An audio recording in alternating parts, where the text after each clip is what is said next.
আসসালামু আলাইকুম সুপ্রিয় দর্শক, আমার রান্নাঘরে আরেকটি নতুন রেসিপিতে আপনাদের সবাইকে স্বাগতম। আশা করি সবাই অনেক ভালো আছেন এবং সুস্থ আছেন। এই গরমে কোনো কিছুই যেন ভালো লাগছে না, সেটা হোক মাছ, মাংস কিংবা বিরিয়ানি।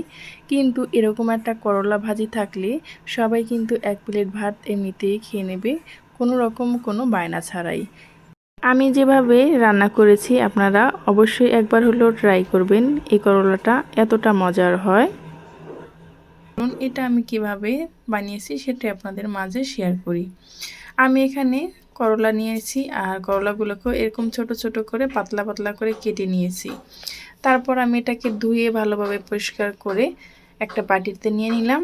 নিয়ে নিচ্ছি এখানে কিছু পেঁয়াজ কুচি এবং মরিচ কুচি, সাথে নিয়েছি কিন্তু একটি ডিম।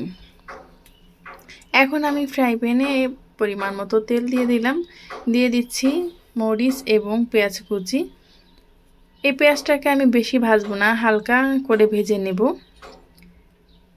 এই তো এখন আমি এটার ভিতরে করলা আর আলুগুলো দিয়ে দিচ্ছি। আলুটাকে আমি একটু চ্যাপটা চ্যাপটা করে কেটে নিয়েছি, কারণ করলার সাথে যেন সুন্দর একটা ব্যালেন্স আসে সেই জন্য। এখন আমি দিয়ে দেব স্বাদ মতো লবণ আর হালকা একটা কালারের জন্য এখানে দিয়ে দিচ্ছি অল্প পরিমাণ হলুদ গুঁড়ো। এই পর্যায়ে এসে এখনও যারা লাইক দেননি প্লিজ একটি লাইক দিয়ে ভিডিওটি কন্টিনিউ করবেন। আমার চ্যানেল আজকে যারা নতুন ভিজিট করেছেন তাদেরকে জানাই অসংখ্য ধন্যবাদ। আমার এই ভিডিওটি দেখতে দেখতে কোনো অংশ যদি আপনাদের কাছে ভালো লেগে যায় তাহলে প্লিজ আমার চ্যানেলটি সাবস্ক্রাইব করে পাশে থাকা বেল আইকনটা ক্লিক করে রাখবেন, যাতে করে যে কোনো ভিডিও আপলোড করা মাত্রই আপনার কাছে নোটিফিকেশন পৌঁছে যায়। এই তো সব হলুদ এবং লবণ দিয়ে এটাকে আমি ভালোভাবে এখন মিক্স করে ঢাকনা দিয়ে এটাকে আমি 4 মিনিটের মতো ঢেকে রান্না করে নেব।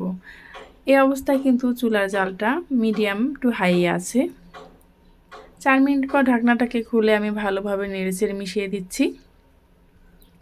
আর এই করলা ভাজিটা এতটা মজা, যারা কখনো করলা ভাজি খায়নি তাদেরও যদি আপনি দেন তারাও কিন্তু খুব তৃপ্তি করে এই করলা ভাজিটা খেয়ে নেবে। এই করলা ভাজি গরমের ভিতরে সবারই কিন্তু কম বেশি পছন্দ। আর এইভাবে যদি আপনি করলা ভাজি করেন আপনার কাছে রিকোয়েস্ট আসবে প্রতিদিনই এই করলা ভাজিটা করার জন্য। এই তো আমি এখন ভালোভাবে এটাকে রান্না করে নিয়েছি, মানে ভাজি করে, যতক্ষণ না পর্যন্ত করলা এবং আলুটা খুব সুন্দরভাবে সেদ্ধ হয়েছে।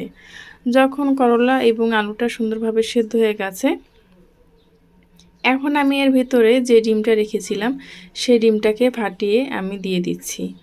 আমি দিয়ে 10 থেকে 20 সেকেন্ড আমি অপেক্ষা করব, যাতে করে ডিম এবং করলা আলুর সাথে ডিমটা খুব সুন্দরভাবে অ্যাডজাস্ট হয়।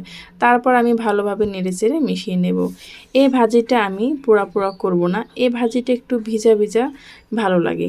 ভিজা যেমন পানির ভিজা না, তেলে তেলে একটু ভিজা ভিজা থাকতেই কাঁচা কাঁচা এটা খুব খেতে ভালো লাগে। আর যারা করলা ভাজিটা বেশি পছন্দ করে তারা তো রুটি দিয়ে খেতে এটা বেশ ভালো লাগে। সকালবেলা কিন্তু আপনারা এই করলা ভাজিটা আলু না ভেজে এরকম মিক্স করে রুটির সাথেও কিন্তু খেতে পারেন।